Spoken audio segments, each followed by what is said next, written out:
जय हिंद दोस्तों, मैं नईम शर्मा आप सभी का स्वागत करता हूं। आशा करता हूं आप सब एकदम अच्छे हैं, एकदम बेहतरीन हैं। एक बार सारे प्यारे दोस्त बताएंगे आप सब कैसे हैं। उम्मीद करेंगे बहुत अच्छे होंगे, बहुत शानदार होंगे। और कई दिन के बाद में साथी अपनी मुलाकात हो रही है, तो एक बार बताएंगे कैसे हैं सारे भाई लोग और सारी दीदी कैसी हैं। तो आप सब लोग जानते हैं कि हम आपका 12 अपने टास्क कंप्लीट कर चुके थे, क्योंकि हम साथी आप लोग जानती हैं टारगेट बैच में पढ़ रहे थे, जिसमें हमें एक दिन का कोई टारगेट अचीव करना होता था और उसका रिवीजन करना होता था। तो कुल मिलाकर के हम बताएं, आज हम शुरू कर रहे हैं आपका स्ट्रगल फॉर इंडिपेंडेंस। कौन कौन सी पार्टीज थी, कौन कौन से दल थे जो बने, ठीक है। ऐसे कौन कौन लोग हैं जिन्होंने स्वतंत्रता के लिए संघर्ष किया। फिर उसमें हम मूवमेंट्स पढ़ेंगे आगे चल के, और महात्मा गांधी तो पढ़ते हुए हम आगे बढ़ेंगे, ठीक है, मॉडर्न इंडिया में। तो मैं एकदम ठीक हूँ सुमैया, मैं एकदम ठीक हूँ दीदी। राजपूत सिमी सिंह, मैं एकदम ठीक हूँ बच्चू, बहुत बढ़िया। दिया बहन एकदम ठीक है हम। पूजा एकदम ठीक है। रितेश भाई एकदम ठीक हैं। बहुत बढ़िया बहुत बढ़िया। अमित भाई, अमन यादव, शोभा कुमारी, सबका स्वागत है। तो शुरू करें उसी की तरह जैसे हम अब से पहले समय जाया नहीं करते थे। तो आप ऐसे समझ के चलिए, 3 2 5 और एक 6 और एक 7 और एक 8, लगभग आप समझ लीजिए कि हमें लगभग 8 क्लासेस का हमारा ये बचा हुआ है। अभी आप सब लोगों के पास समय भी है, तो 8 क्लासेस में 9 क्लासेस भी हो जाएंगी, कोई इशू नहीं है। बाकी 8 क्लासेस में हम कोशिश करेंगे कि हमारा ये सब कुछ खत्म हो जाए। ओके, तो शुरू करते हैं बॉस आज की क्लास को। बाल गंगाधर तिलक जी उन्हीं लोगों में से एक हैं, आपको पूरा फोकस बोर्ड पे रखना है। बाल गंगाधर तिलक जी उन्हीं लोगों में से एक हैं जिन्होंने स्वतंत्रता के लिए काम किया। ये महाराष्ट्र में गणित के अध्यापक थे। उपनाम था इनका भारतीय क्रांति का जनक, और इनको भारतीय क्रांति का जनक कहा था नेहरू जी ने। आधुनिक भारत के निर्माता इनको गांधी जी ने कहा। और सबसे चर्चित उपनाम आप इनका जानते हैं, लोकमान्य बाल गंगाधर तिलक। इन्होंने क्या काम किया, जो हमारी हिंदी भाषा है और जो देवनागरी लिपि है, हर भाषा की एक लिपि होती है, ठीक है। तो क्या बोलेंगे, उस हिंदी भाषा और देवनागरी लिपि के प्रचार के लिए इन्होंने खूब काम किया। ऐसे ही एक व्यक्ति रहे लाला लाजपत राय, जिनको पंजाब केसरी हम बोलते हैं, जिनको पंजाब का शेर भी कहा जाता है। और इनको जाना जाता है इनके साइमन कमीशन के विरोध के लिए। हालांकि इन्होंने भारत की इकोनॉमिक्स के लिए भी बहुत काम किया। इकोनॉमिक्स के लिए काम करने का साइलेंट कर दी, उठा के कह दो क्लास में, ठीक है। तो साइमन कमीशन के विरोध का कारण क्या था, आप लोग सब लोग जानते हैं कि साइमन कमीशन एक वाइट मैन कमीशन था। तो जो साइमन का विरोध इन्होंने किया है, उसी की वजह से इनकी जान गई। और भारत में इकोनॉमी के फील्ड में आप जानते होंगे, पंजाब नेशनल बैंक आपने इकोनॉमिक्स में पढ़ा होगा, उसके लिए भी हेल्प की थी लाला लाजपत राय जी ने, ठीक है। साइमन कमीशन ये क्या था, पहले इस बात को समझते हैं। एक साइमन कमीशन था जिसको व्हाइट मैन कमीशन भी बोलते हैं। इसका गठन हुआ था नवंबर 1927 में। और इसका बेसिक काम क्या था, इसका काम था कि भारत में एक अधिनियम आया था, अगर आपने पॉलिटी में पढ़ा हो, 1919 का। आप सब लोगों को पता होगा, मॉन्टेग्यू चेम्सफोर्ड सुधार, जानते हैं, यस और नो। तो आप कहेंगे मॉन्टेग्यू चेम्सफोर्ड सुधार सही मायने में सुधार ला पाया या नहीं ला पाया, इसकी जांच उसको सौंपी गई थी।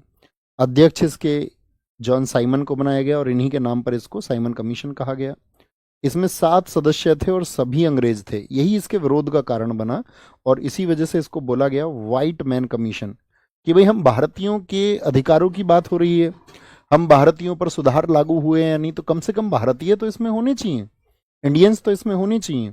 तो इसका जो उद्देश्य था वो था भारतीय संवैधानिक सुधार। और इसका आगमन इंडिया में हुआ 3 फरवरी 1928 को। नारा दिया गया बहुत विरोध के बाद में, साइमन गो बैक, साइमन वापस लौट जाओ। इसका विरोध बहुत जगह हुआ। कलकत्ता में सुभाष चंद्र बोस ने किया, लखनऊ में जवाहरलाल नेहरू, और उत्तर प्रदेश के पहले सीएम रहे गोविंद बल्लभ पंत जी, ये लखनऊ में विरोध कर रहे थे। लाहौर में नौजवान भारत सभा, ये भगत सिंह जी का एक संगठन है, और भगत सिंह जी ने इसको 1926 में बनाया था। और साथ में लाला लाजपत राय भी यहाँ पर विरोध कर रहे थे, जिनको पंजाब केसरी हम कहते हैं। मुस्लिम लीग ने भी इसका विरोध किया, मोहम्मद अली जिन्ना, उसमें 2 पक्ष हो गए। तो मोहम्मद अली जिन्ना जो थे मुस्लिम लीग में, वो तो विरोध कर रहे थे इसका। लेकिन मोहम्मद सफ़ी एक ऐसे व्यक्ति थे जो इसका समर्थन कर रहे थे। वाई? तो दरअसल में था क्या कि आप सब लोग जानते हैं मुस्लिम लीग किस वर्ष बना था, तो आप कहेंगे 1906 में। तो अंग्रेजों ने उनको भड़काया था कि भाई ये जो कांग्रेस है तुम्हारे अधिकारों की रक्षा नहीं करेगी, मुसलमानों के अधिकारों की रक्षा नहीं करेगी। तो वो लोग कहते थे कि यार हमको तो तुम एक काम करो, सेपरेट इलेक्टोरेट दे दो, यानी एक पृथक निर्वाचन दे दो। और 1909 के मार्ले मिंटो सुधार में वो आपका दे भी दिया गया मुसलमानों को पृथक निर्वाचन, तो सेपरेट इलेक्टोरेट कहीं खत्म ना हो जाए और मुसलमानों के हित बचा रहे। तो बहुत सारे लोग अंग्रेजों के पक्ष में भी थे। मोहम्मद सफ़ी उसी गुट से हैं। शिवा स्वामी अय्यर ने कहा साइमन की जो रिपोर्ट है इसको कूड़ेदान में फेंक देना चाहिए। साइमन 2 बार भारत आया। साइमन कमीशन, पहले फरवरी 1928 में और 1 अक्टूबर 1928 में। साइमन की रिपोर्ट आई 27 मई 1930, यानी 2 साल बाद उसकी रिपोर्ट आई। तो गठन कब हुआ? 1927। भारत आया 1928 और रिपोर्ट दी 2 साल के बाद 1930 में। क्या था रिपोर्ट में? रिपोर्ट आती है अक्टूबर 1930 में। उसमें कहा गया कि भारत में एक संघीय शासन हो, जैसा कि संघात्मक व्यवस्था आप सब लोग जानते हैं, पॉलिटी में पढ़ते होंगे, ये 2 स्तर पर शासन हो सकता है आपका, उस तरह की व्यवस्था हो। बर्मा भारत से अलग हो जाए, सिंध बंबई से अलग हो, जो मांग चल रही है उनको सेपरेट करने की वो हो। पहले जैसे आज वोट का अधिकार है, आज कितनी उम्र में वोट का अधिकार मिल जाता है? तो आप कहेंगे भैया वोट का अधिकार आज तो मिल जाता है हमको आपका 18 वर्ष में, उसको बोलते हैं एडल्ट सफरेज, वयस्क मताधिकार। आप सबने पढ़ा होगा आपका 61वां संविधान संशोधन 1988 टू 89, तो उसमें क्या हुआ था? 18 वर्ष का व्यक्ति वोट डाल सकता है। लेकिन पहले ऐसा नहीं था।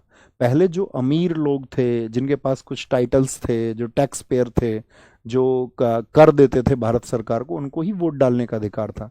और ऐसे लोग थे 3%। तो इसमें बोला गया साइमन में कि इसमें मतदान को बढ़ा के 10% कर दिया जाए। ठीक है, तो क्या बोलेंगे? सांप्रदायिक निर्वाचन जो है आपका, कम्युनल इलेक्शंस जो चल रहे हैं, यानी कि पृथक जो उन्होंने मुसलमानों को दे रखा है आपका सेपरेट इलेक्टोरेट, वो सब बना रहे। इस समय पे भारत सचिव थे बर्किनहेड। इन्होंने भारतीयों को चैलेंज किया, चुनौती दी कि तुम लोग अपना संविधान नहीं बना सकते हो और हम अंग्रेज कुछ करते हैं तो तुम सिर्फ उसका विरोध करते हो।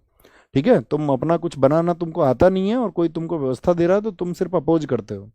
तो उसी स्टेटमेंट को उन्होंने बोला सर्वसम्मति से भारतीय अपना संविधान नहीं बना सकते हैं, वो सिर्फ विरोध करना जानते हैं। साइमन का खूब विरोध हुआ। साइमन कमीशन के विरोध में लाला जी की डेथ हो गई। उस टाइम पे सुप्रिंटेंडेंट ऑफ पुलिस था आपका स्कॉट, उसने आदेश दिए।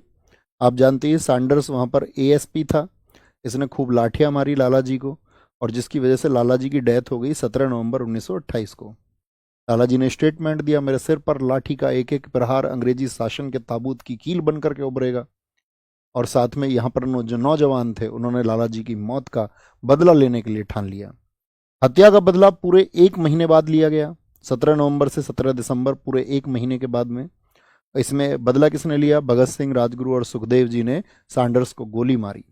ठीक है, लाला लाजपत राय जी की पुस्तक का नाम अनहैप्पी इंडिया है। ये क्या बोलेंगे इसको? दुखद भारत भी एसएससी कई बार पूछता है। ये दुखद भारत पुस्तक किसने लिखी है? हम सब करिए, समझ पा रहे हैं ना घटनाओं को? इन्होंने पत्र भी लिखे भारत के लिए, भारत के युवाओं को आपका क्रांति के लिए आगे बढ़ाने के लिए, यंग इंडिया, तरुण भारत। अब इसी समय पे क्या होता है, एक अधिवेशन हुआ था गया में, उसको समझिए। 1922 का गया अधिवेशन बहुत इंपॉर्टेंट है, आपको क्यों पता होना चाहिए। आप सब लोगों को हम गांधी जी के जब आंदोलन पढ़ाएंगे तब तो हम आपको पढ़ाएंगे ही। ठीक है, 1922 में गया में अधिवेशन हुआ था जिसके अध्यक्ष थे चित्तरंजन दास। बताइए चित्तरंजन दास किनके गुरु हैं? सुभाष चंद्र बोस जी के गुरु थे, बंगाल के बहुत चर्चित नेता थे। उपाध्यक्ष थे इनके मोतीलाल नेहरू। उपाध्यक्ष कौन है? मोतीलाल नेहरू, जवाहरलाल नेहरू के पिताजी। इन दोनों ने क्या किया, इस अधिवेशन के बाद में 1923 में अपनी पार्टी बना ली, स्वराज पार्टी। ठीक है, और परिवर्तन के समर्थक नेता बने कि भाई परिवर्तन जरूरी है, इस देश में परिवर्तन राजनीति में होना चाहिए। हुआ क्या था ऐसा, आप सबको पता होगा। गांधी जी ने 1920 में इस देश को एक प्रॉमिस किया था कि 1 वर्ष में स्वराज दिला देंगे, यानी भारत को आजाद कर देंगे। 1920 में उन्होंने ऐसा कहा और 1 अगस्त 1920 को असहयोग आंदोलन शुरू भी हो गया था।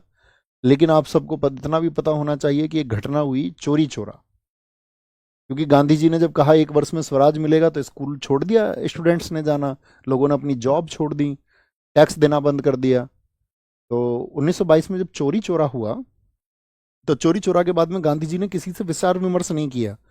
उन्होंने कहा हिंसा से मेरा दिल दुखा है, 22 पुलिसकर्मी जो मारे गए हैं, तो अब हम असहयोग को रद्द कर देते हैं।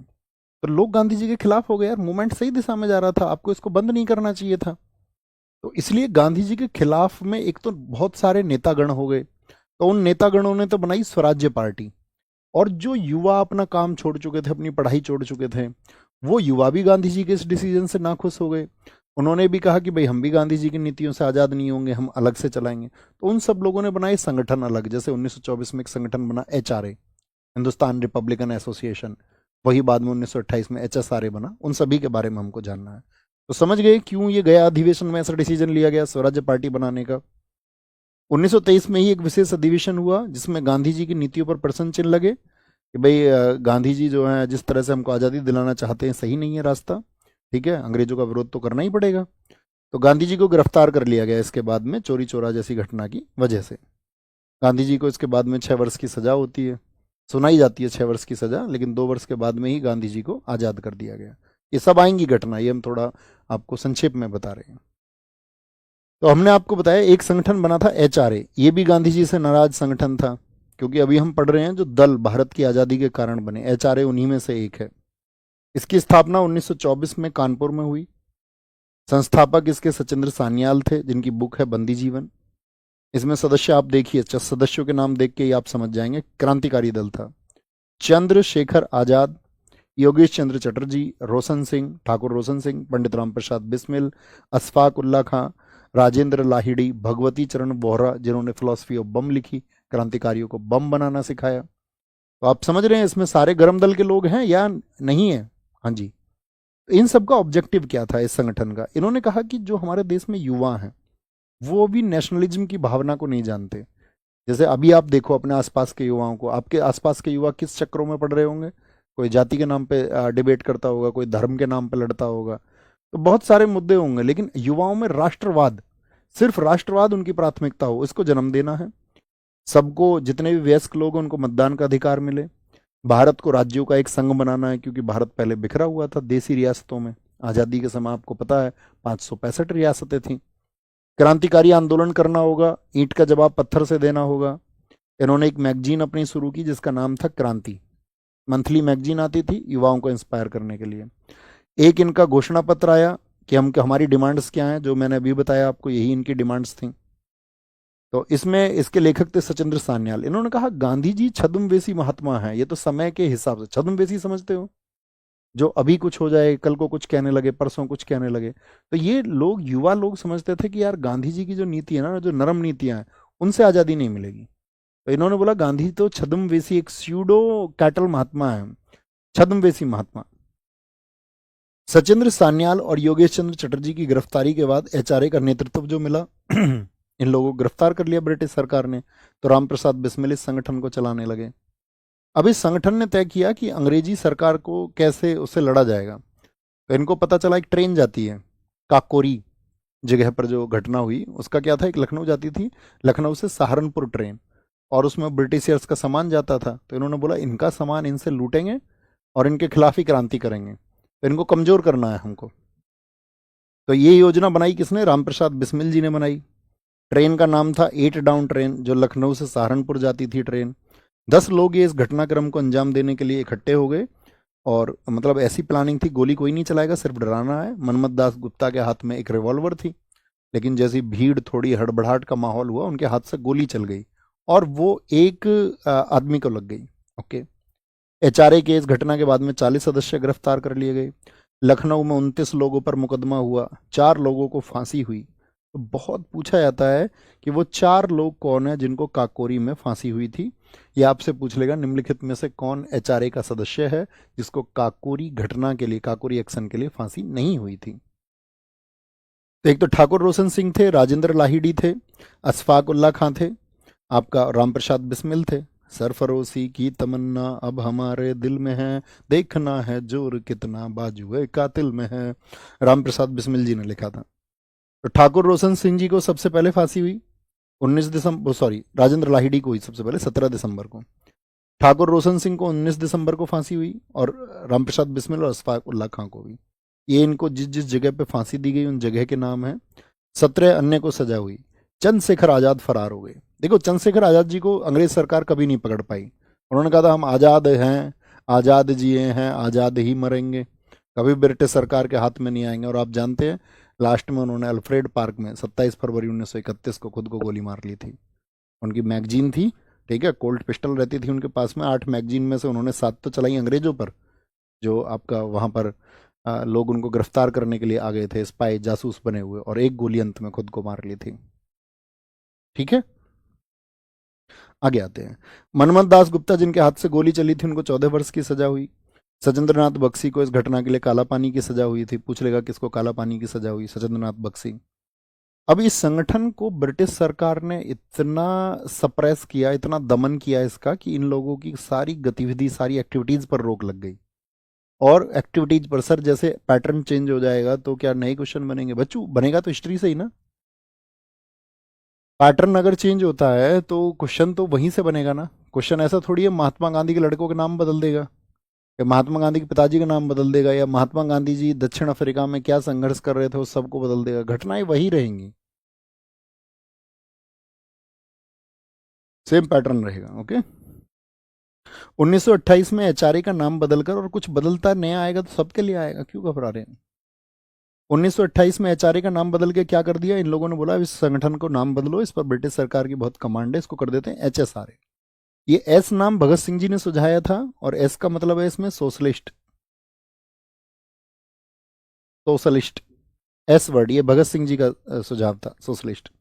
1928 में एचआरए का नाम बदलकर एचएसआरए कर दिया गया, जो कि फिरोजा शाह कोटला मैदान नई दिल्ली में इन लोगों ने इसको किया। इसी दौर में एक नेहरू रिपोर्ट आई थी 10 अगस्त 1928 को, और ये क्या थी कि भाई हम भारतीय चाहते क्या हैं? हम ब्रिटिशर से संघर्ष कर रहे थे, लेकिन हम चाहते क्या हैं? तो उसके लिए कांग्रेस के जितने भी लोग थे उन सब ने बनाया नेहरू रिपोर्ट। 29 पार्टी में से 29 पार्टी, मतलब उस समय भारत में जो लोग काम कर रहे थे भारत की आज़ादी के लिए, उसमें से 8 सदस्य चुने गए। उनमें से अध्यक्ष थे मोतीलाल नेहरू। और वर्तमान जो संविधान है हमारा, उसका ब्लू प्रिंट, यानी ये बोलें कि वो ब्लू प्रिंट का मतलब क्या होता है? जिस पर चीज़ें बनती हैं। यानी हमारा संविधान जो आज बना है उसके पीछे के कारण क्या है, तो उसमें नेहरू रिपोर्ट को ब्लू प्रिंट माना जाता है। ठीक है, यहाँ पर देखेंगे तो वर्तमान संविधान का जो ब्लू प्रिंट है वो, उसमें क्या डिमांड थी? उसकी डिमांड थी एक तो भारत को डोमिनियन स्टेटस का दर्जा मिले। डोमिनियन क्या है भैया? ये यानी कि देखिए कुछ ऐसे फैसले जो बड़े फैसले हैं, विदेश मामले या आपका प्रतिरक्षा के मामले, ऐसे कुछ मामले जो आपका अंतर्राष्ट्रीय स्तर के हैं, उनको ब्रिटिशर्स अपने पास रख लें, अंग्रेज अपने पास रख लें। लेकिन जितने भी हमारे आंतरिक मामले हैं तो उन आंतरिक मामलों पर डिसीजन हम ले सकें। और ऐसा ब्रिटेन ने कर रखा था। उसने आयरलैंड में ये कर रखा था, ठीक है, उसने ऑस्ट्रेलिया में ये कर रखा था। तो उन्होंने कहा कि आपका राज तो और जगह पर भी है, लेकिन जैसे अधिकार आपने और देशों को दे रखे हैं ऐसे ही भारत को दीजिए। पर काला पानी क्या होता है बच्चों? मैं ये आपको बता चुका हूँ पहले ही। काला पानी एक सजा होती थी भारत में, जो अंडमान निकोबार है वहाँ पर एक जेल थी, सेल्युलर जेल। उस सेल्युलर जेल में बंद करते थे पानी में ले जा करके, यानी समुद्र के बीच में। उसको बोलते थे काला पानी की सजा। ओके बॉस, हम सब करें, बात क्लियर है? इन्होंने क्या बोला? जो आपने ये मुस्लिम लोगों को पृथक निर्वाचन दे रखा है ये खत्म होना चाहिए, इसको समाप्त करो। पार्लियामेंट्री सिस्टम होना चाहिए। पार्लियामेंट्री सिस्टम आप जानती हैं कि लोगों को चुना जाए, वो लोग चुन के पहुंचे और वही लोग भारतीयों के लिए कानून बनाएं। एक सेंट्रल आपका लेजिस्लेचर होना चाहिए, विधानमंडल होना चाहिए। एक आपका अंतिम अपीलीय न्यायालय सुप्रीम कोर्ट हो। पहले क्या होता था? अंतिम अपीलीय जो फाइनल अपेलेट होता था वो ब्रिटिश सरकार थी। यानी कि जो आपका भारत का गवर्नर जनरल होता था लास्ट टाइम पे, उसका जो ऑफिस था, यानी कि जो वायसराय था, वो लास्ट अपील आप वहाँ कर सकते थे। या उसके बाद में एक ही ऑप्शन था राजशाही, ब्रिटेन की जो महारानी है उसके यहाँ पर आप अपील कर सकते थे बचने के लिए। जैसे आज आप कहाँ जा सकते हैं? आर्टिकल 72 पढ़ते हैं, उसमें क्या दिया गया है? पार्डन पावर्स दी गई हैं, पावर ऑफ पार्डन्स, राष्ट्रपति की क्षमा शक्ति। तो आज आप राष्ट्रपति के पास जाएंगे, है ना? तो इन्होंने बोला कि सुप्रीम कोर्ट अंतिम अपीलीय न्यायालय होना चाहिए। 19 मौलिक अधिकारों के नाम इन्होंने बताए कि भाई हमारे भारतीयों को, जो आज जैसे जनरल में फंडामेंटल राइट्स होते हैं, उसी तरह की बात की गई कि भाई हमारे लोगों को ये मिले। डोमिनियन स्टेटस पर विवाद छिड़ गया। क्या बोलेंगे? डोमिनियन स्टेटस पर जो विवाद हो गया तो उसमें क्या किया, जवाहरलाल नेहरू और सुभाष चंद्र बोस जी ने इस पर आपका विरोध जताया और साइन नहीं किए। क्यों? ये क्या चाहते थे? ये कह रहे थे नहीं, हमको पूरी तरह से आज़ाद होना है, ये देश हमारा है और इसके सारे फैसले हम लेंगे, चाहे अंतर्राष्ट्रीय स्तर के हों, चाहे हमारे आंतरिक कोई भी मामला हो। ऐसा नहीं है कुछ मामले ब्रिटिशर्स के पास रहे, कुछ भारतीयों के पास रहे, हमको सभी मामले चाहिए। तो गांधी जी ने इनको बहुत समझाया, ठीक है, लेकिन उन्होंने इतना विरोध किया क्योंकि ये चाहते थे पूर्ण स्वराज, यानी कि पूरी आज़ादी मिले हमको, सारे फैसले हमारे हों, हमारा राज होना चाहिए खुद का। तो ये लोग नाराज हो गए कांग्रेस से और इन्होंने नई पार्टी बना ली, जवाहरलाल नेहरू सुभाष चंद्र बोस। उस टाइम के यंग फेस थे, सबसे चर्चित चेहरे यही दोनों थे। तो इंडियन इंडिपेंडेंस लीग, आई क्या बोलते हैं इसको, IIL इन्होंने बनाया। गांधी जी ने इनको बहुत समझाया। तो गांधी जी जब इनको समझा रहे थे तो इन्होंने कहा एक काम करते हैं, चलो इनको देते हैं टाइम, 31 दिसंबर 1929 तक अगर इन्होंने हमारे हित में फैसला ले लिया, डोमिनियन स्टेटस इन्होंने हमको दे दिया तो ठीक है, और अगर नहीं दिया 31 दिसंबर को, तो 31 दिसंबर के बाद हम सिर्फ बात करेंगे पूर्ण स्वराज की। ठीक है, और ये सब चीजें हो गई डिसाइड किसमें, लाहौर अधिवेशन 1929 में। ये हमने आपको बताया था, लाहौर अधिवेशन 1929। बताइए कौन थे अध्यक्ष लाहौर अधिवेशन के? भैया जवाहरलाल नेहरू थे। डोमिनियन स्टेटस का विरोध जिन्ना ने कहा, ठीक है, इन्होंने भी बोला कि डोमिनियन स्टेटस का हम विरोध करते हैं। जिन्ना ने भी एक 14 फार्मूला प्रोग्राम दिया। ये किसके बदले में था? जो कांग्रेस की नेहरू रिपोर्ट आई थी ना, उसके बदले में। इन्होंने कहा कि यार इसमें मुसलमानों की तो कहीं बात ही नहीं की गई है, तो मुसलमानों के अधिकारों की रक्षा के लिए इन्होंने लाया 14 पॉइंट प्रोग्राम। तो भैया लाहौर अधिवेशन की बारी आती है 1929 में। जवाहरलाल नेहरू इसके अध्यक्ष थे। ठीक है, गांधी और सरदार वल्लभ भाई पटेल जी का नाम गया था कि ये अध्यक्ष होने चाहिए, लेकिन अध्यक्ष कौन बने थे इसके? जवाहरलाल नेहरू, क्योंकि इन्होंने अपने नाम वापस ले लिए थे दोनों ने, और इनको अध्यक्ष बना दिया गया था जवाहरलाल नेहरू जी को। ठीक है, और सरदार की उपाधि दी गई इनको, सरदार का टाइटल दिया गया। सरदार का जो टाइटल दिया गया किस बात के लिए दिया गया? बारदोली सत्याग्रह 1928 में शामिल महिलाओं के द्वारा। ये जो सरदार वर्ड लिखा हुआ है ना, इसको बता रहे हैं हम, ये क्यों दिया गया था इनको। कभी आप सरदार में कंफ्यूज हो कि सरदार क्यों। तो इन्होंने देखा यार डोमिनेंट स्टेटस तो इन्होंने हमको दिया नहीं, और अगर इन्होंने हमको डोमिनेंट स्टेटस नहीं दिया है तो 26 जनवरी को हम मनाएंगे स्वतंत्रता दिवस। ये घोषणा कब कर रहे हैं? ये 1929 में। यानी जो 26 जनवरी 1930 आएगा उसको हम बनाएंगे स्वतंत्रता दिवस, इंडिपेंडेंस डे। अभी बताइए इंडिपेंडेंस डे किस डेट पर है? इंडिपेंडेंस डे किस डेट को बनता है? 15 अगस्त को। पहले 26 जनवरी को बनना था, अभी 26 को बनता है क्या आपका? रिपब्लिक डे बनता है। तो ऐसी प्लानिंग थी, और 26 जनवरी 1930 को इन्होंने तिरंगा झंडा फहरा दिया। पूरे भारत से इनको खूब समर्थन मिला था, जगह जगह पर जनजुलूस निकले थे। और यहां पर ही इन लोगों ने बात की कि अब हम चलाएंगे भैया सिविल डिसओबीडेंस मूवमेंट, सविनय अवज्ञा आंदोलन।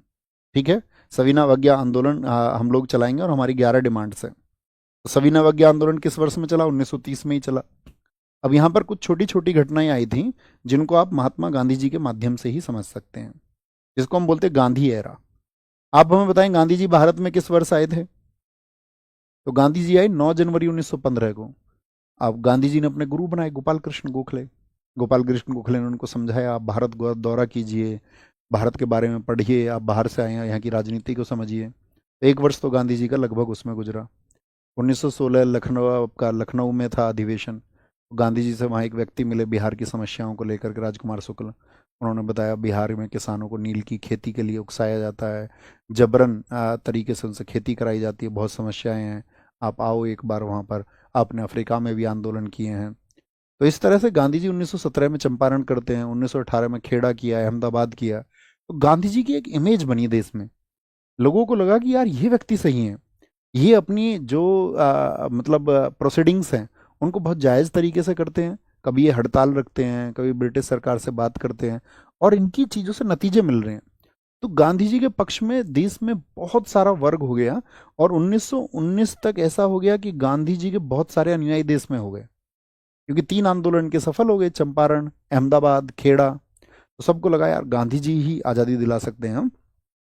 तो इसीलिए 1919 के समय को कहते हैं, 1918 3 आंदोलन जब इनके सफल हो गए, कि 1919 में गांधी युग शुरू हुआ। अब ये गांधी युग जो है तो महात्मा गांधी के नाम पर है। तो महात्मा गांधी कौन है सबसे पहले ये जानिए। इनका जन्म 2 अक्टूबर 1869 पोरबंदर गुजरात में हुआ। इनके दादा उत्तम चंद गांधी थे, पोरबंदर के राजा के दीवान थे, कोई गरीब स्थिति नहीं थी, बढ़िया अमीर आदमी थे। पिता इनके करमचंद गांधी थे, ठीक है, जिनको काबा गांधी के नाम से जानते हैं। इनके पिता ने 4 शादियां की थी। इनकी एक पत्नी थी पुतलीबाई, जो गांधी जी की माता जी हैं। गांधी जी की खुद की पत्नी का नाम कस्तूरबा गांधी है, जो इनसे 6 महीने बड़ी थी। गांधी जी के 4 बेटे हैं। कौन कौन से 4 बेटे हैं? हरिलाल, मणिलाल, रामदास, देवदास। 5वां बेटा कहा जाता है जमनालाल बजाज को। जमनालाल बजाज एक उद्योगपति आदमी थे। तो एक तो पिता लेता है पुत्र को गोद। जमनालाल बजाज ने अपने पिता के रूप में महात्मा गांधी जी को गोद लेने की पेशकश की थी, ये मेरे पिता हैं। उन्होंने पिता स्वीकार कर लिया था इनको।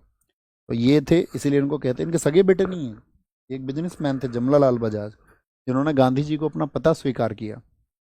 ठीक है, वैसे नहीं कि संपत्ति के लिए सोच लो कभी, मतलब इतना अच्छा काम कर रहे थे इसलिए पिता तुल्य उनको माना।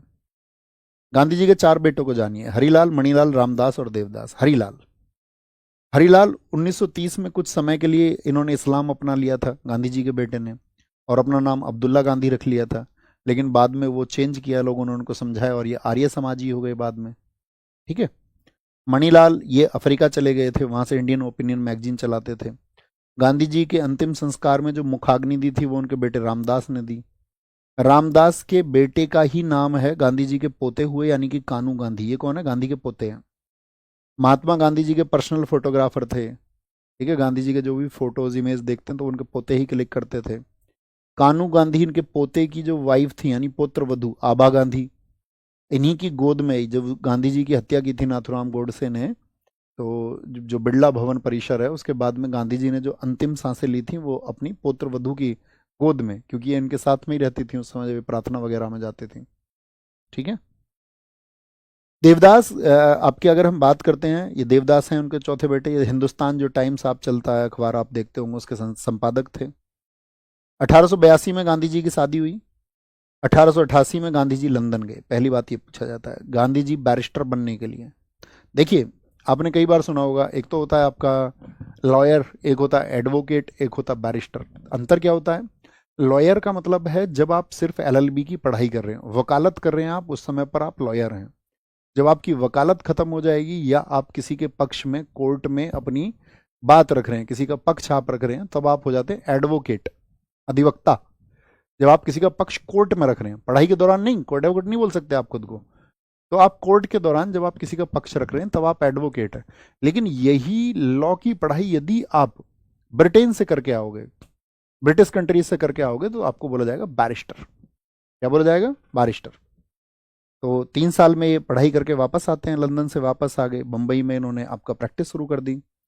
1893 में इनके पास एक चिट्ठी आती है। वहाँ एक व्यापारी थे शेख अब्दुल्ला, उनके अपने भाई से साथ में कंपनी का डिस्प्यूट चल रहा था, और गांधी जी को उन्होंने कहा कि भाई एक काम करिए, आप दादा अब्दुल्ला एंड कंपनी का मुकदमा लड़िए। 40,000 पाउंड के मामले का मुकदमा था। आप अगर यहाँ आएंगे तो हम आपको 105 पाउंड सैलरी देंगे, 1 वर्ष का हम आपके साथ करार कर रहे हैं, प्रथम श्रेणी का टिकट मिलेगा आपको, आप कहीं भी जाएंगे खाना वाना सब मिलेगा। तो गांधी जी क्या है, नटाल के डरबन बंदरगाह पहुंच गए। नटाल जो जगह है ये साउथ अफ्रीका में है। तो गांधी जी को ये ऑफर अच्छा लगा, ठीक है यार, अपनी प्रैक्टिस चल रही है और एक अच्छी कंपनी का मौका भी मिल रहा है, ये राशि उस समय बहुत बड़ा हुआ करती थी। तो इन्होंने क्या बोला, ठीक है हम इसको ज्वाइन करेंगे, और गांधी जी ने इसको करार कर लिया, यानी कि उस कॉन्ट्रैक्ट पर गांधी जी ने साइन कर लिया। ठीक है। अब गांधी जी वहां रह रहे थे, अब गांधी जी घूमते भी थे। तो गांधी जी एक बार जा रहे थे डरबन से प्रेटोरिया। डरबन से प्रेटोरिया जाते समय ये इनके पास फर्स्ट कैटेगरी का टिकट था, प्रथम श्रेणी का। तो वहाँ बहुत सारे अंग्रेज थे, उन्होंने देखा गांधी जी सांवले रंग के हैं, उन्होंने कहा यार ये काला आदमी क्या कर रहा है हमारे बीच में। आप जानते हो दुनिया में सिर्फ लड़ाई धर्म के लिए नहीं है, जाति के लिए नहीं है, कहीं पर लड़ाई आपको जेंडर के लिए मिलेगी, लिंग के लिए। पुरुष खुद को समझेंगे नहीं, वो ज़्यादा डोमिनेंट होने चाहिए। ऐसी ही एक लड़ाई है नस्ल भेद। ठीक है, जिसको हम बोलते हैं discrimination on the basis of colour, यानी रंग भेद के ऊपर भी है। तो ये अफ्रीका में बहुत चलता था। तो उन्होंने गांधी जी को धक्का दे करके वहां से निकाल उतार दिया, और गांधी जी को बहुत बेइज्जत किया इन लोगों ने। तो गांधी जी ने देखा यार ये तो चीज़ खत्म होनी चाहिए। क्या हुआ, तो गांधी जी का जो पहला आंदोलन होता अफ्रीका में वो हुआ कि वहां पर 250 इंडियंस के क्या थे, मताधिकार के अधिकार छीन लिए गए थे। गांधी जी ने उसके लिए मूवमेंट चलाया, उन लोगों को उनके अधिकार वापस मिले। और गांधी जी ने जो वहां पर नस्ल भेद चल रहा था, रंग भेद, कलर को लेकर के, गोरे काले को लेकर के जो भेद था, सर करार क्या होता है, बच्चा बताया ना अभी मैंने आपको, कॉन्ट्रैक्ट। मेरे और तुम्हारे बीच में, मैं तुमसे ये बोल दूं कि जब मैं पढ़ाऊं तो तुम बीच में नहीं बोलोगे, और तुम उस पर साइन कर दो तो ये हमारा और तुम्हारा करार हो गया। ठीक है, दो पक्षों के बीच का समझौता। तो क्या बोलेंगे, गांधी जी ने नस्ल भेद को खत्म करने के लिए 1894 में नटाल कांग्रेस की स्थापना की, नस्ल भेद को खत्म करने के लिए। इतनी बेसिक समझ तो तुम्हें होनी चाहिए यार, टारगेट बैच में तुम पढ़ रहे हो, पूछ रहे करार क्या है, कॉन्ट्रैक्ट भी नहीं जानते हो। इसके बाद में क्या हुआ, वहां अफ्रीका में एक बोर युद्ध छिड़ा 1899 से 1902। ये क्या था दरअसल में बोर वॉर, ये समझिए। अच्छा, भारत में बहुत सारे विदेशी व्यापार करने आए थे, नहीं आए थे? पुर्तगाली, आपका डच आए थे, फ्रांसीसी आए थे, अंग्रेज आए थे कि नहीं? आपको होगा, हाँ जी। तो ऐसे ही अफ्रीका में भी दो कॉलोनीज थी। एक डच लोग गए थे। डच जिस एरिया में रहते थे उसको बोलते थे ऑरेंज फ्री स्टेट यानी ट्रांसवाल। और अंग्रेज जिस क्षेत्र में रहते थे उसको बोलते नटाल। तो गांधी जी किस क्षेत्र में गए? कैप कॉलोनी यानी नटाल क्षेत्र में पहुंचे थे गांधी जी जो भारत आए आपका ये दोनों क्षेत्रों में। तो यहां पर क्या हुआ, गांधी जी ने सपोर्ट किया अंग्रेजों को कि भाई जो नटाल यानी कि जो नटाल क्षेत्र है यहाँ पर हम भारतीय रह रहे हैं और इस हिसाब से हमको जिसके क्षेत्र में हम रह रहे हैं उन लोगों का साथ देना चाहिए। तो गांधी जी डचेस के खिलाफ हो गए और अंग्रेजों के पक्ष में हो गए। तो यहाँ पर इस वॉर में दोनों में अंग्रेज जीते, अंग्रेज जीत गए इसमें। और अंग्रेजों की जब जीत हुई तो यहाँ पर अंग्रेजों ने बहुत सारे पदक भी बांटे। बोर पदक बोलते हैं, गांधी जी को भी दिया था अंग्रेजों ने बोर पदक, वो इसी बोर युद्ध के लिए मिला है। इसके बाद में इसी दौर में गांधी जी भारत आए। आपको पता होगा 1901 में गांधी जी ने दिनसा वाचा कांग्रेस के अध्यक्ष थे, गांधी जी ने कांग्रेस के एक अधिवेशन में भाग लिया था, हाँ जी। तो वापस गांधी जी दक्षिण अफ्रीका गए 1902 में। नटाल में वहाँ भारतीयों के लिए एशियाटिक विभाग में अनुमति लेनी थी इनको कि भाई इंडियंस को भी परमिशन मिले यहाँ बाकी लोगों की तरह। उसके लिए क्या होता था, एशियाटिक पंजीकरण कराना पड़ता था, लेकिन वहाँ अफ्रीका की गवर्नमेंट इसको नहीं दे रही थी। तो गांधी जी ने एक आश्रम बनाया, वहाँ पर लोग उनसे मिलने जुलने आने लगे। और वहीं से गांधी जी ने भारतीयों की डिमांड को उठाना शुरू किया और इंडियन ओपिनियन अखबार चलाया। और इसके बाद में क्या होता है, ये घटनाएं देखती है अफ्रीकन गवर्नमेंट तो वो गांधी जी को गिरफ्तार कर लेती है। गांधी जी जब गिरफ्तार हो गए, जब जेल में थे, तो वहाँ उन्होंने उसी समय पर हिंद स्वराज पुस्तक को कुछ अंश उन्होंने जेल में लिखा, कुछ अंश उन्होंने अपनी जो समुद्री यात्राओं हैं उनमें लिखा। 1910 में हिंद स्वराज। 1910 में उन्होंने अफ्रीका में क्या किया, 1910 में टॉलस्टॉय फार्म बनाया जोहानसबर्ग में। इसके लिए लगभग 50,000 बीघे जमीन दी थी गांधी जी को, वहां के साथी ने भी आप अच्छा काम कर रहे हैं। 1915 का वो दिन आया, क्या बोलेंगे? 1915 आप सबको पता होना चाहिए, गांधी जी जो वापस आए, कब आए थे गांधी जी? 9 जनवरी 1915 भारत आए गांधी जी। उधर के बाद में गांधी जी ने आपका मन बनाया कि अभी भारतीय में, और इसके लिए गोपाल कृष्ण गोखले ने इनसे बहुत आपका पत्राचार किया था कि भाई तुमको इधर आना चाहिए अब देश में, उधर तुम अफ्रीका में लड़ाई लड़ रहे हो, इधर देश में लाके लड़ो, यहाँ जरूरत है।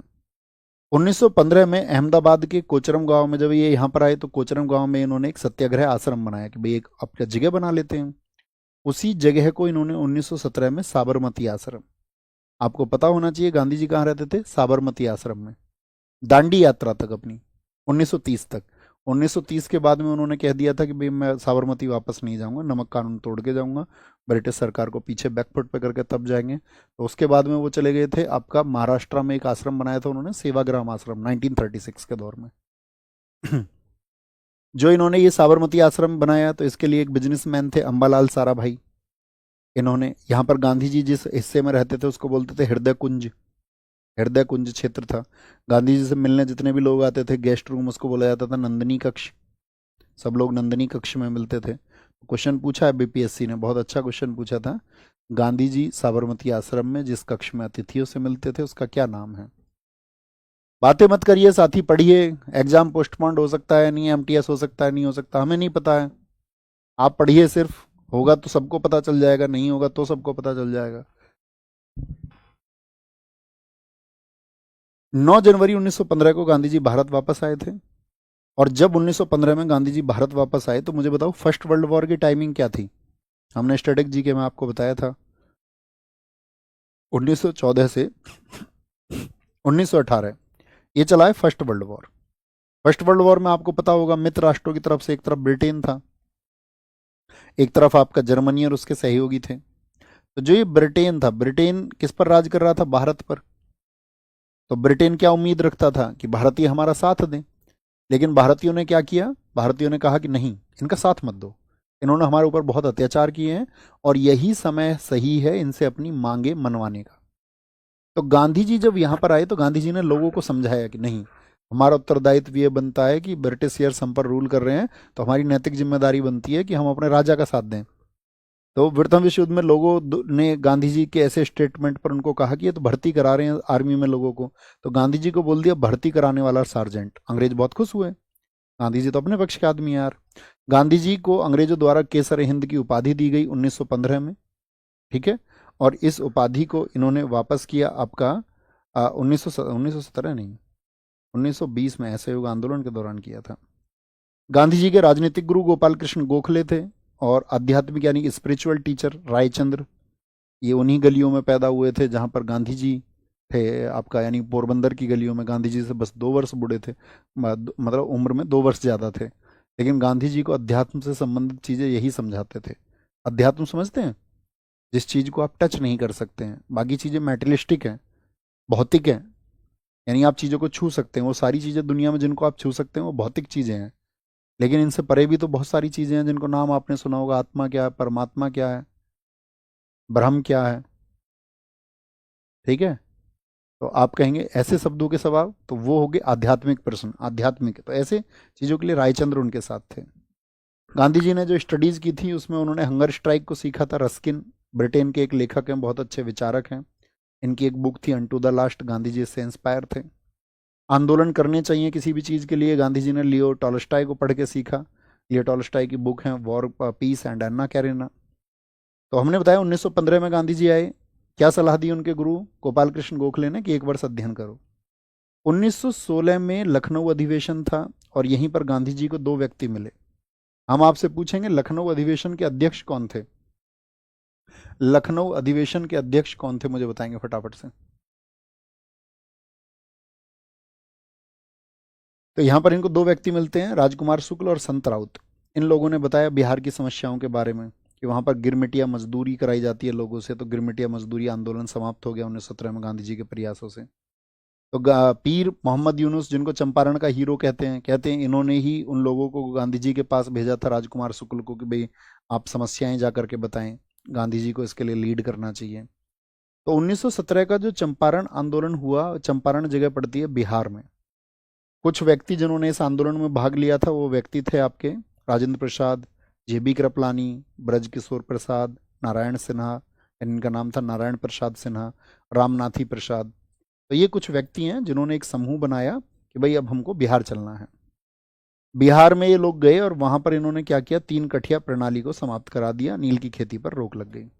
3 कठिया प्रणाली क्या है, देखिए ऐसे समझिए, जैसे आप समझते होंगे किसी के पास अगर 20 बीघा जमीन है, तो अंग्रेजों ने क्या बना दिया आपका, कि आपको 3 बीघे में, 3 कट्ठे में, यानी 1 कट्ठे के 3 कट्ठे, 1/3 हिस्से पर आपको 1/3 नहीं, सॉरी, 1 कट्ठा जमीन पर 3 कठिया। कट्ठा का मतलब होता है, अगर हम बोल दें साधारण तौर पे बीघे के तौर पे हम बोलें तो 3 बीघे जमीन 20 में से 3/20 भाग पर आपको क्या करना होगा, नील की खेती करनी होगी।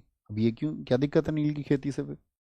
नील समझते हो, आपने लगाया हो, बचपन में देखा हो, वाइट शर्ट पे लगाते थे, तो उससे शर्ट थोड़ी अलग तरह की दिखती थी, कम गंदी होती थी।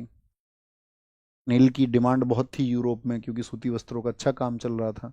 लेकिन नील की खेती से दिक्कत क्या थी, एक तो आप जिस खेत में नील बो दोगे तो वो नील जो है बहुत जमीन आप जो है आपका पानी सोखती थी, तो आसपास की जमीनें बंजर होती थी।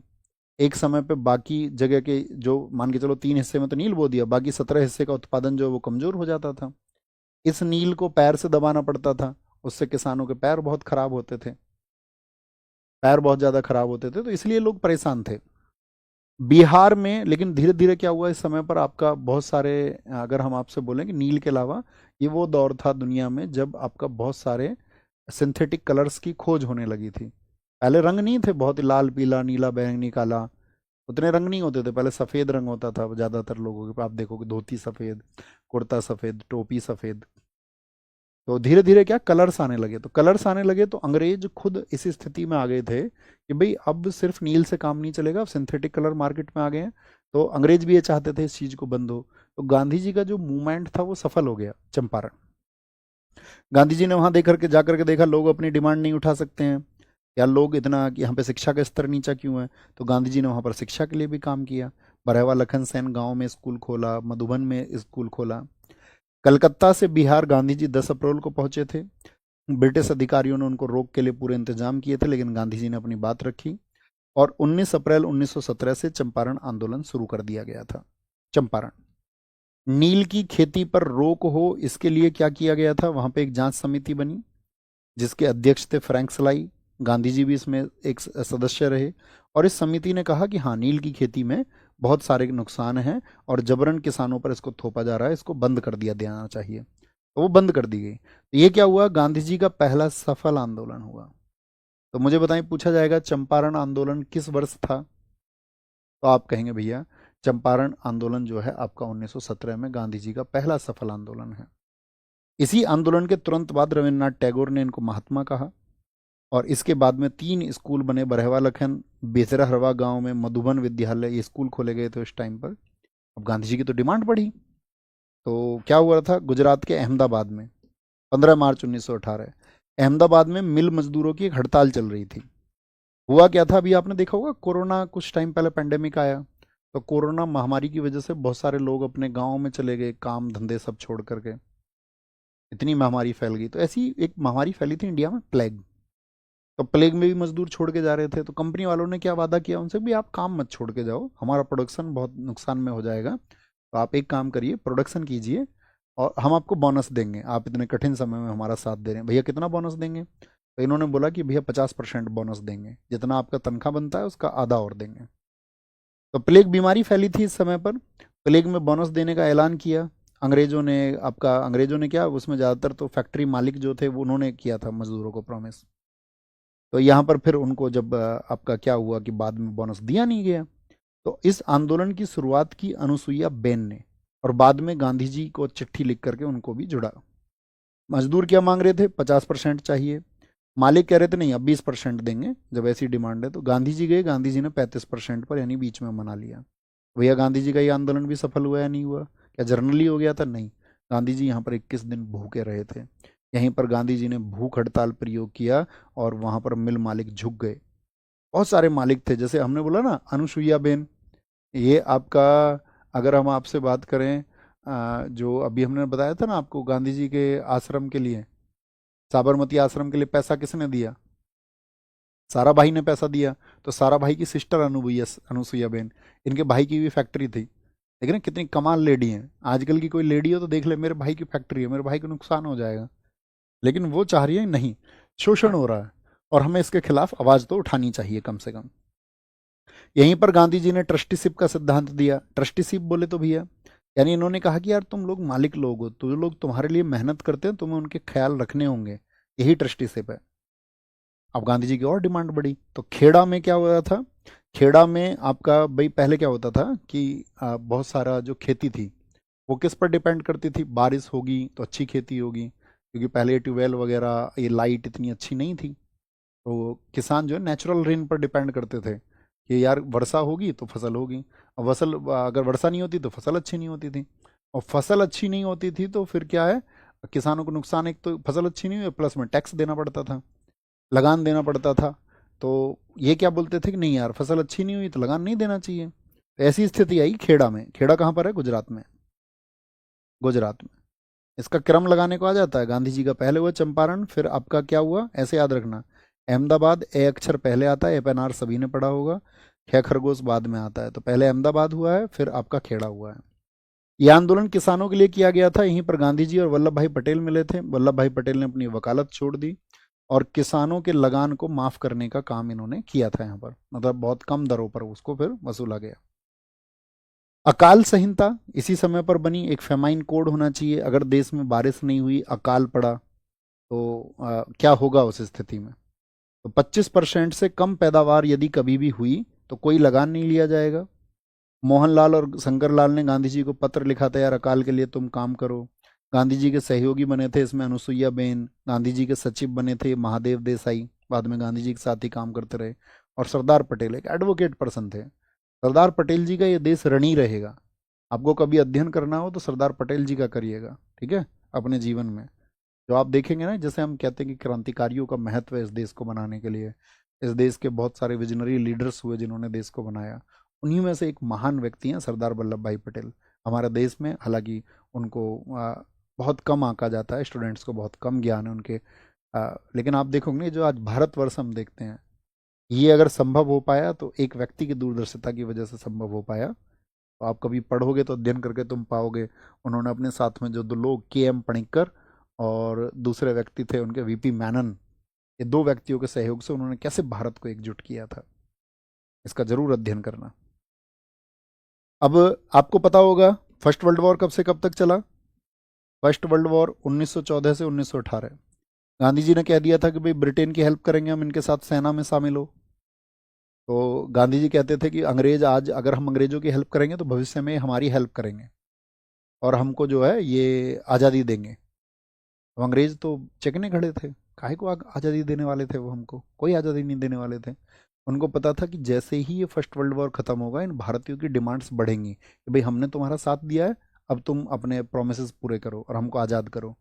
तो इन्होंने क्या बोला कि इन्होंने बोला कि जितने भी क्रांतिकारी आंदोलन भारत में होंगे उन सबको जड़ से मिटा देना। और उसके लिए लेकर के आए रॉलेट एक्ट। रॉलेट एक्ट की कोई भी आवाज़ उठेगी उसको दबा दिया जाएगा। रॉलेट एक्ट क्या था, आप जानते ही हैं, बिना अपील बिना वकील बिना दलील गिरफ्तार कर लिया जाएगा आपको। और इसी रॉलेट एक्ट के विरोध में जो भीड़ थी उस पर जो गोलियां चलाई गई उसको बोलते 13 अप्रैल 1919 को जलियांवाला बाग हत्याकांड। आगे चल के हम इसको पढ़ेंगे। गांधी जी ने इसके लिए बाद में केसर ए हिंद उपाधि को वापस कर दिया। सुब्रमण्यम अय्यर थे, उनको सर का टाइटल मिला हुआ था, उन्होंने वापस कर दिया। रविन्द्रनाथ टैगोर को भी 1915 में, जब रविन्द्रनाथ टैगोर बहुत चर्चित हुए थे, रविन्द्रनाथ टैगोर को कौन सा प्राइज मिला था और किस वर्ष में मिला था बताओ फटाफट से। तो आप कहेंगे उनको नोबेल प्राइज मिला था भैया 1913 में, तो अंग्रेज सरकार ने उनको भी नाइटहुड का टाइटल दिया था। जमनालाल बजाज, इनको राय बहादुर की उपाधि दे रखी थी, इन सब ने वापस कर दिया। तो ये रॉलेट एक्ट था क्या, समझिए। रॉलेट एक्ट जिसको बोलते हैं the anarchical and revolutionary crime act, यानी कि कुछ भी अराजकतावादी या क्रांतिकारी कोई भी गतिविधि होती है तो वो इसमें इसके तहत उसको गिरफ्तार कर लिया जाए। 19 मार्च 1919 को आया तो अंग्रेज सरकार समझ गई थी इस बार विरोध और बड़े दल पर होगा, इतने 20 साल पहले इन्होंने कर दिया था। प्रथम विश्व युद्ध के दौरान ये लेके आए थे आपका, इसको बोलते हैं हम इंडियन डिफेंस एक्ट, भारतीय रक्षा अधिनियम। इसके स्थान पर आया रॉलेट एक्ट। राजद्रोहात्मक कार्य के लिए शंका के आधार पर गिरफ्तारी, यानी शक भी हो गया ना कि आप राजद्रोह कर रहे हैं। राजा कौन था, भारत में कोई राजा था क्या? आप कहेंगे नहीं, ब्रिटेन की महारानी थी। तो ऐसा कोई भी एक्ट जो ब्रिटेन की महारानी को पसंद नहीं है उसके लिए तुम पर राजद्रोह लगा देंगे। वकील तुमको अधिकार होगा नहीं, एक आपका सीक्रेट कोर्ट होगा जो फैसला देगा वो आपको मंजूर करना होगा चाहे कुछ भी सजा दे दे। ये लोग चाह रहे थे ये लोग अपनी डिमांड सी ना रखें और डर जाएं, इनको डरा लो कैसे भी करके। फर्स्ट वर्ल्ड वॉर के बाद में क्या हुआ, बहुत महंगाई बढ़ गई, क्योंकि दुनिया में कभी भी युद्ध होंगे, प्रोडक्शन बंद होंगे तो उसके बाद महंगाई तो बढ़ेगी। इसी दौर में दिल्ली का विशेष अधिवेशन हुआ था 1918 में, उसके अध्यक्ष थे मदन मोहन मालवीय। इन्होंने बोला कि ये जो रॉलेट एक्ट 1918 इन्होंने पारित किया है इसका अपोज करेंगे। और इसी अपोज में इन्होंने क्या किया, जो केंद्रीय विधायिका में थे ये सेंट्रल लेजिस्लेचर में, तो इन्होंने क्या कर दिया, इस्तीफा दे दिया। और जो केंद्रीय इनके साथ में इस्तीफा देने वाले व्यक्तियों में मजरूल हक भी हो गए। मोहम्मद अली जिन्ना ने भी बहुत विरोध किया, रॉलेट एक्ट को बोला काला कानून है ये। मोतीलाल नेहरू ने अपनी वकालत छोड़ दी इस दौरान। 6 अप्रैल 1919 को देशव्यापी हड़ताल शुरू हुई। साबरमती आश्रम से इसकी अपील की गई कि भाई ये जो काला कानून है ये पारित नहीं होना चाहिए। इसको बोला गया नेशनल डिसरेस्पेक्ट डे, राष्ट्रीय निरादर दिवस, हम भारतीयों का अपमान है। 7 अप्रैल को सत्याग्रही पत्र में इसके बारे में लिखा गया। 10 अप्रैल को जब ये धीरे धीरे चीज़ें बढ़ रही थी तो स्थानीय रूप से विरोध कर रहे थे डॉक्टर सत्यपाल और सैफुद्दीन किचलू, इन दोनों को गिरफ्तार कर लिया गया। 13 अप्रैल को इनकी गिरफ्तारी के विरोध में जो भीड़ आई थी भाई इनको क्यों गिरफ्तार कर लिया, तो उस समय पर आपका बैसाखी का त्यौहार होता था, बैसाखी। तो बैसाखी के उत्सव पे सब लोग आ गए अमृतसर, और साथ में भीड़ ने कहा कि यार इन लोगों को छोड़ा जाए जिनको गिरफ्तार किया गया है। लेकिन वहां पर एक व्यक्ति था, आपको पता होना चाहिए कौन, डायर, जर्नल डायर। इस समय पंजाब में ये घटना, दो व्यक्ति थे, एक तो है general Dyer, general O'Dwyer, वो तो था वहां पर आपका सेना के आदेशों को लागू करने के लिए, और एक था पंजाब का lieutenant governor Michael O'Dwyer. दो व्यक्ति हैं। इस जनरल डायर की, जो कि आपका सेना की जिसकी जिम्मेदारी थी, इसकी डेथ हुई 1924 में, और 1940 में उस माइकल ओ डायर को उधम सिंह जी ने मारा। कहाँ जाकर के मारा था, लंदन जाके मारा था। तो ये जलियांवाला बाग में जो डायर था ये बचपन से ही, मतलब इसके स्कूल में कहते हैं कि ये बहुत चिढ़ता था भारतीयों से, और ये तो ये चाहता था कि ये जो ग्राउंड है ना, ऐसे ये ऐसे पतली गली जाती है और यहाँ पर ये सब लोग थे इतने सारे, तो ये तो मशीन गन लेके आया था, तोप लेके आया था, लेकिन इस पतली गली होने की वजह से यहाँ वो आ नहीं पाई, तो सैनिकों ने यहाँ निरंतर गोलियां चलाई थी, सब लोगों पर, सब लोगों पर गोलियां चलाई और निहत्थे भारतीयों को मार दिया गया। महिला बच्चे इसमें कुएं थे, कूद के जान दी, हजारों लोगों को मार दिया गया। इतने नृशंस थे अंग्रेज। 18 अप्रैल 1919 को ये आंदोलन इसी घटना की वजह से क्या हो गया, स्थगित हो गया। ठीक है, आंदोलन स्थगित हो गया। डॉक्टर सत्यपाल सैफुद्दीन किचलू, गांधी जी की गिरफ्तारी के विरोध में ये सभा हुई थी। डायर 90 सैनिक लेकर के आया था, जिन्होंने 10 मिनट तक लगभग 1650 राउंड फायरिंग की।